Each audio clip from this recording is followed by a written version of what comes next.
Au Burkina Faso, un nouveau texte est adopté pour promouvoir une plus grande participation politique des hommes et surtout des femmes, aussi pour accroître leur taux de représentation dans les instances élues. Des détails dans cette édition.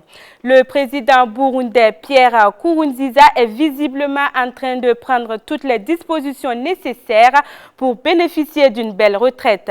Selon un projet de loi qui a été examiné au Parlement burundais, le président sera entièrement pris en charge quand il aura fini sa mission à la tête du pays. À la une également, l'opération anti-djihadiste française au Sahel Barkhane va recevoir des moyens supplémentaires en sus des 220 soldats récemment envoyés en renfort objectif, tenter d'enrayer la spirale des violences terroristes.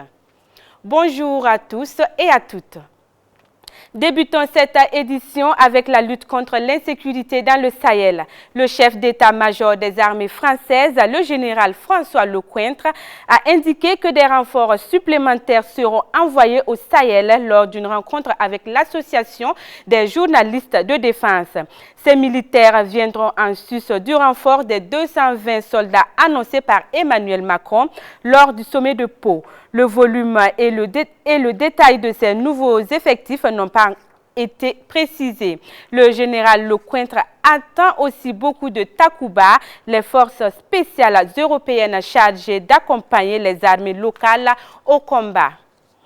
On poursuit cette édition avec l'actualité parlementaire burkinabé. Hier, à l'hémicycle, la loi sur le quota et le repositionnement du genre sur les listes électorales a été votée. La plénière a donné à voir des députés peu satisfaits du contenu de cette loi. Comment expliquer alors cette adoption à la quasi-unanimité des votants? Quelles sont les implications d'une telle loi sur les élections à venir? Les réponses avec Achille Ouedraogo et Gilles Dasda. 120 voix pour et une voix contre, la loi portant fixation de quotas et modalités de positionnement des candidates ou des candidats aux élections législatives et municipales au Burkina est adoptée. Désormais, les partis politiques doivent respecter un quota de 30% et avoir un positionnement alterné hommes et femmes aux 2/3 des listes électorales, de sorte à ce que les femmes soient en bonne place sur ces listes. La plénière n'aura cependant pas été de tout repos. Pour cause, les griefs que les députés de tous bords reprochent au projet de loi. L'adoption d'une loi à elle seule, je dis bien à elle seule, a rarement consacré les changements et les rêves espérés par les défenseurs d'une certaine cause.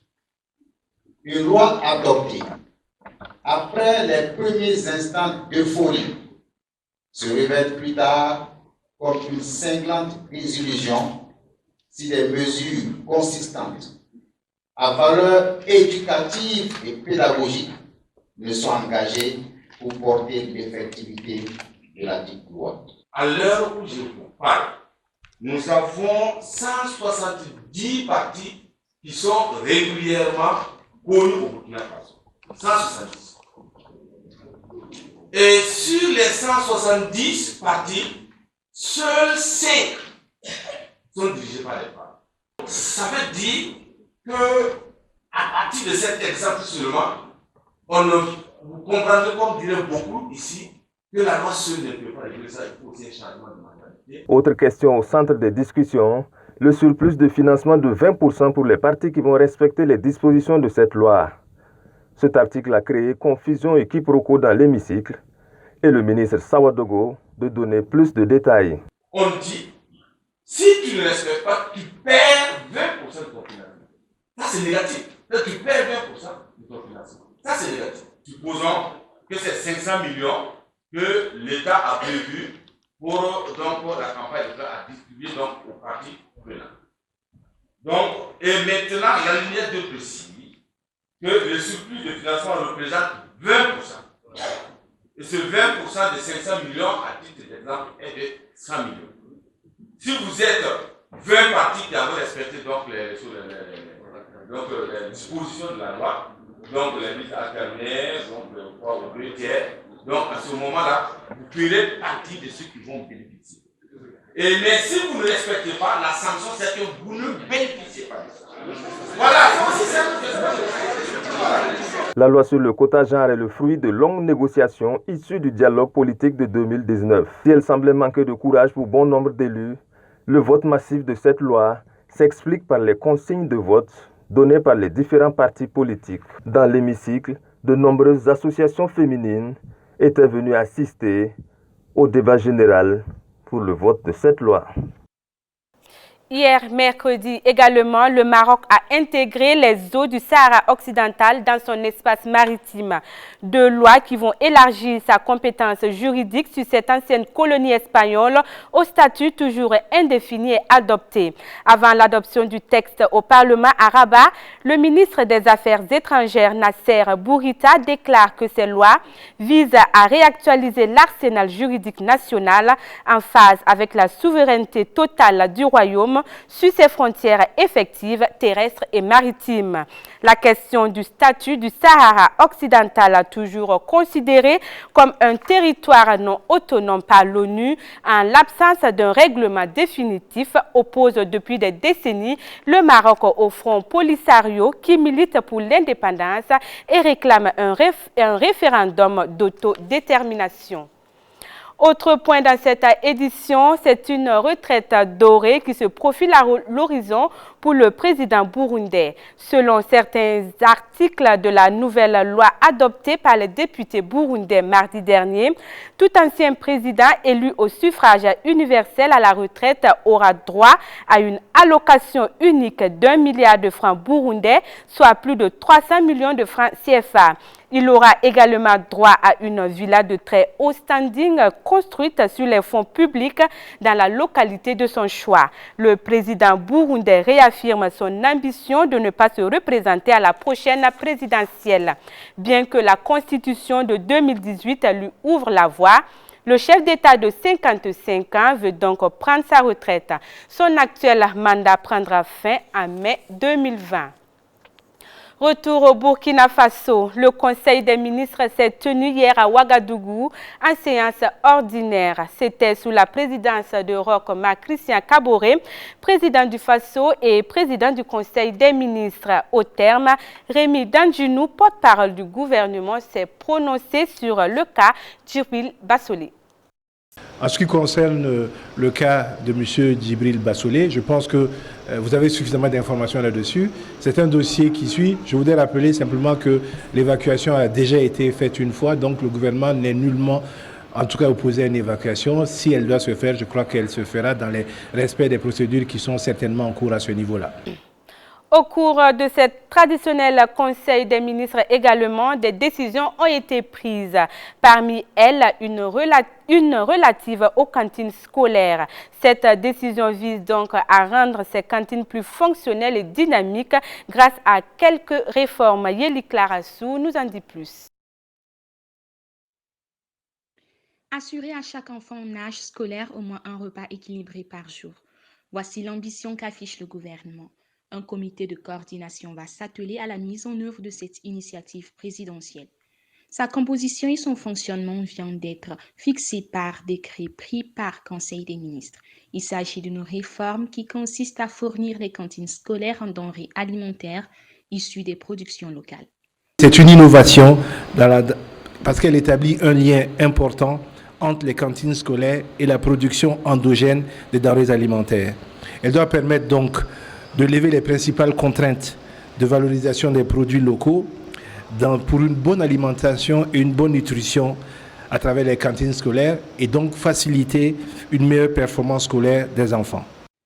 La réforme devra permettre d'impulser une meilleure performance scolaire, une recherche de performance qui tient compte des habitudes alimentaires burkinabées et qui se couple à une vision du développement qui est de consommer ce qui est produit localement. Cette réforme des cantines scolaires va responsabiliser encore plus les populations locales du début à la fin. De ce fait, elle devrait permettre de corriger les insuffisances des pratiques qui avaient cours jusque-là. L'idée, c'est que nous puissions avoir donc pour chaque enfant et même au-delà parfois de la période scolaire, un repas qui leur soit proposé, un repas équilibré. et de s'appuyer pour cela sur les cultures locales, donc la production indigène. Il y a les expériences de cantine qui sont mises en œuvre. C'est pour ça d'ailleurs que ce décret est pris pour mettre en place ce comité qui va permettre de coordonner cette action-là afin justement qu'on évite les déperditions de ressources qu'on a connues dans le cadre de l'allocation parfois des ressources aux communes et qui font que certaines cantines ne marchent pas bien et de rendre effectif cet engagement-là. Donc c'est une initiative qui va être lancée incessamment avec un chronogramme très précis qui a été adopté par le Conseil des ministres afin de rendre cela possible. L'objectif ultime étant de couvrir toutes les écoles et toute l'année scolaire. C'est un énorme défi politique et économique car avec les 25 milliards de francs CFA que l'État et ses partenaires investissent chaque année, la nouvelle vision devrait permettre d'aller plus loin que la prise en charge de l'alimentation des élèves sur 2 à 3 mois. Désormais, il s'agit de viser tout. L'indice unique sur le traitement des salaires IUTS, toujours au cœur des débats au Burkina Faso. L'hebdomadaire burkinabé L'économiste du Faso a organisé une conférence publique hier à Ouagadougou.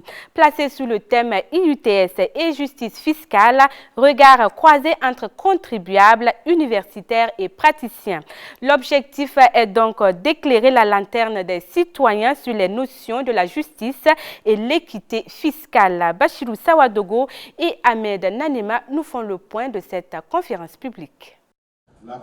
Une conférence publique au profit des citoyens burkinabés pour mieux comprendre les enjeux de l'UTS, de même que les biens fondés du paiement des impôts de façon générale, sont les sujets à l'ordre du jour, ici au Conseil burkinabé des chargeurs, CBC. Au regard de l'importance de l'objet de la rencontre, la dite conférence réunit en cette matinée aussi bien des syndicalistes que des experts en fiscalité. L'UTS est un impôt donc sur le revenu dont les recettes sont destinées à la caisse de l'État. C'est un impôt d'État. C'est un impôt qui frappe l'ensemble des revenus des salariés, dont les salaires, les pécules, les émoluments, les primes, les gratifications, les indemnités sous réserve bien évidemment donc des exonérations qui sont contenues dans le document. La prise en charge des biens et services collectifs par ceux qui ont des ressources permet aussi à ceux qui n'ont rien du tout de pouvoir être soignés, de pouvoir bénéficier des avantages que crée la vie en communauté.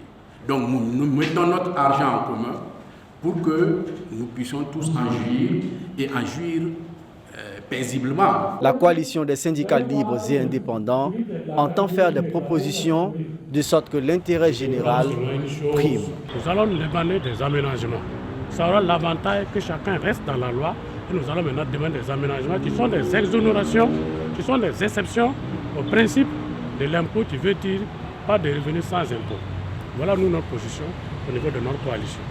Et nous avons fait des propositions dans ce sens, dans l'intérêt d'exonérer le maximum. Voilà. Mais ceux qui ont les grosses indemnités et qui ne veulent pas contribuer à la cagnotte, nous, on ne défend pas ces causes-là.